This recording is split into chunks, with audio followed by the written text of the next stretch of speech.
Are you ever just chilling and then boom, you get brutally mauled down by the most ugly Pokemons you've ever seen? But what if it didn't have to be this way? Well, if you're asking yourself this, you have came to the right place, as in the part 1 of this video we discussed how to kill and survive SCP-173, 939 and 049. In this video we'll do it for the remaining 3 clowns. I'll discuss everything from basic survival and killing strategies all the way to some more advanced and less known tips you maybe didn't know about. So buckle up, cause this is gonna be a pretty cool video, hopefully. Anyways, let's get right into it. Okay, first of all, of course, we have SCP-096. Now, I've already made a video specifically for countering this motherfucker, but it's been a while and I sound like such a fucking nerd in that video, so we might as well go over it again. One of most common reasons people die to 096 is cause, well, they don't know he's in the game, so they just straight up look at him and they eventually encounter him. How do we fix this? Well, there's multiple easy ways to figure out if he has spawned or not. Firstly, of course, are your ears, since like, come on, you can hear this guy crying and destroying everything from a mile away. Unless he's using one of his abilities called Try Not to Cry. This allows him to hold right click and lean against any surface, which completely silences his whimpering. So just like with literally every other goddamn SCP, be careful and look down before opening suspiciously closed doors or doors of popular areas such as checkpoints, 914 or gates, as he'll often be waiting there to ambush people. With this bizarre ability out of the way, let's go on with the topic of how to know he's in the game. If you see a series of broken doors, especially in long straight corridors, it's very likely this was broken by the shy guy when he was chasing one of his victims, so make sure to be really cautious. SCP-018 is also known for destroying large amounts of doors, but the way you'll be able to know the difference is the fact that SCP-018 will stay within the area where it was thrown, unlike the 096, which will often break doors in only a straight line. Or you can also just look at the nearest corpse you find, and if it says that the cause of death is massive laceration and excessive blood loss, then you know for sure that there is an SCP-096 and that he's likely very near. Great, now you know how to figure out if he's in the game or not. But how do you kill this 2500 HP Doomslayer? Well, once again, as this is SCP-SL, there's many things that should impact your way of proceeding, such as what teammates he's paired with or how many teammates do you have. But the standard and most effective way is to follow him whilst looking downwards and then gunning him down when his rage ends. However, in the rare scenario that the SCPs have brains, he will run to his nearest teammates for protection, where there's nothing you can do besides shoot all of them. If you manage to deal enough damage to them, they'll need to retreat, and if they don't, well, you'll die, but in an honorable way, as you have taken half of their HP, which means the next time someone does a maneuver like this, they'll most likely be able to finish them off. This is where weapons like the micro or fully automatic machine guns can be a game changer, as they may overwhelm his protectors and leave him vulnerable. Speaking of micro, you can very easily kill the 096 early on by opening the micro HID room with a grenade and finding him when he's alone. Try to lead him into an area with as little doors as possible so he can close them on you, and then you just fry him. All the SCPs are usually by themselves at the start of the round, so this is a great way to take him out. Let's say you're on civilian class and you aren't here to fight, but rather, you know, actually survive. Well, in that case, make sure to memorize the locations of elevators throughout the map and keep them at your ground level by sending them down. So in case you ever look at him, you have a guaranteed escape. You should also do this even if there isn't an SCP-096, as the elevators can often really come in clutch when you're being chased. Another way you can cheat that after looking at this guy is a well-timed flashbang. If you pull it off correctly, it should blind and disorient him for long enough for you to gain a decent distance and find an escape option. Unless 5 other people looked at him, and now his rage lasts for like a whole minute. Yes, in case you didn't know, the 096 rage increases by 3 seconds for every person that looks at him, so yeah, the more you know. When multiple people looked at him, including you, always split up from them, since unless the 096 is brain dead, he will prioritize going in the direction where he has more targets instead of bothering over a single guy, which gives you an opportunity to escape. Anyways, time for some bonus but yet essential tips. SCP-079 and 096 will never spawn together unless the server has a big player count of, for example, 40 to 50 players, where it needs to spawn all 6 SCPs. This is another neat way to know if the SCP-096 is in the game, or vice versa for the 079. 096 dash does damage to you even if you didn't look at him, so if you are low HP, avoid long corridors as he's most likely to dash in them. As a guard, if you want to speedrun the micro HID at the start of the round and you don't wanna look for a lieutenant card you open the armories, there's a 20% chance a grenade will spawn in these small cabinets, which can be opened by a guard card. As there's 4 of these cabinets, that means you're very likely to find a grenade and start your career of trolling. Do keep in mind that grenades can only be found in the nuke/049 room cabinets and not in the checkpoint ones.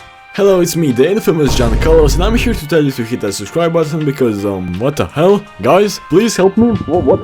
Guys, please help me. If you don't want this happening to you, I think it's time we talk about SCP-106, aka the Old Man. Now, this is an interesting SCP to talk about, as he's been nerfed and buffed numerous times in the history of SCP-SL, but I'll do my best to cover him. Just like most other SCPs, you should be able to hear this one approaching from around 1000 fucking kilometers, and when you do, it's most important to scan your surroundings. As well, he can just walk through the door and kill you all. However, be wary that it's actually 106 and not an SCP-99 like we discussed in the part 1 of this video. You should also try avoiding door-dense places like the airlocks or just some weird corridor that has many of them, as he can easily catch up to you there. 106's main defense and weapons are doors, believe it or not, as he's the only SCP on which the run and door trick doesn't work, as well he can just walk through them. And you may be thinking, well, actually he gets slowed down by 0.4 seconds when going through them, but trust me, closing the doors on him ain't worth it, cause if you end up going in circles whilst running away, you'll die to the very own doors you close. Very often 106 will close doors himself for this very reason, so make sure to open all the doors you can find. Unfortunately, 106 is not as tanky as he used to be a few years ago, but he can still take quite a beating as his human shield grows as he loses HP. But what makes him different than the other SCP is that he can regenerate his shield when he wants to, instead of relying on passive generation, which means he can often rush big groups of people by himself and then just quickly sinkhole the hell out of there and suffer absolutely no consequences. So how do we counter that and terminate this big black challenger? To save everyone time and my sanity, we'll simplify his 3 abilities to a simple diagram. First of all, his main attack is touching. He needs to touch someone 2 times in a row in order to send them to his dimension. When he successfully does that, he gains power, which he can use to either teleport a large distance or to swiftly move underground whilst regenerating his human shield. Now that we know this, let's explore a few most likely scenarios in which you'll engage with 106. Due to his teleporting capabilities, 106 will most likely always try teleporting behind you whilst you are preoccupied with fighting other SCPs or just doing something else. Assuming you are a part of an at least small armed group of people when he does this, this is your prime opportunity to damage this motherfucker. He has teleported right into a group of enemies thinking he's smart, but if you all just start targeting and shooting him, his shield will deplete within seconds and he will have no escape route due to his abilities being on cooldown. A cherry on top will be if you throw a flashbang. He'll 100% not notice it due to all of the chaos. After being flashbanged, he will walk around like a headless fly whilst being surrounded by quite some armed personnel. So if you don't manage to kill him here or at least severely damage him, then I'm sorry, but you or your teammates have a skill issue. If you have a mic, make sure to let your teammates know SCP-106 has teleported behind you and that they should prioritize him. If you face SCP-106 in any other scenario, you should proceed similarly. Knock his shield out, which will cause him to retreat underground, and then wait for him to pop out somewhere. When he does, make sure to be merciless on him. His abilities being on cooldown could be compared to the bosses in Dark Souls having that brief period of time where they can be damaged before they become immortal again. Before we continue to some bonus tips, let's firstly talk about his pocket dimension and how to use it to your advantage. SCP-106 touches all kinds of people from many different places, so needless to say, there's going to be quite some loot in there. Items, depending on their rarity, will either get eventually deleted or will permanently stay there. So basically, if 106 captures somebody with a hat, micro HID, O5 card and a jailboard, all of those items will stay there. So if your team sometimes really needs something like that to help deal with the SCPs, you can send somebody in to hopefully retrieve it. Sure, your chances may be slim, but keep in mind that 90% of gamblers quit before they hit big, so yeah. The pocket dimension will also occasionally drop items located within it, but I swear to god it's always something completely useless, so I won't rely on that to actually give you important items. You can also use the pocket dimension to potentially escape doom situations like when you look at 096's face or when the SCPs have you cornered. Just run at the 106 and insult him if needed and they'll take you like 70% of the time. Yeah, I can only imagine the SCP chat once the 106 does that. Anyways, time for once again bonus but yet essential tips. Hip hip hooray! If you successfully escape 106 dimension, you will gain the traumatized status effect, which means the next time he touches you, you will get insta-kill. But with this effect, your screen gets grayer and a heartbeat sound effect gets louder the closer you get to 106. So you essentially get a small warning system for 106 like in Dead by Daylight. Make sure to learn the difference between the sound of 106 getting out of a sinkhole and the sound of the sinkhole that drops items from the ceiling. I have gotten jump scared by it so many times when it first came out until I realized what the hell was going on. When 106 is moving underground, he'll see targets with less amount of HP more far away, so being fully healed makes it easier for you to go undetected. If you suspect SCP-106 is secretly following / stalking you, make sure to think twice before going into any elevators as you may seal your own fate. Haha, I lived, you stupid bitch, go back to the fucking rice.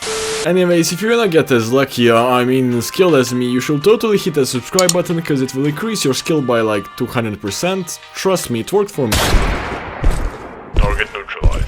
Anyways, let's go on with the video. Now, over the course of a few years, I spent excessive time and effort into developing ways to counter this fucker as fuck you, you stupid bitch, go fucking.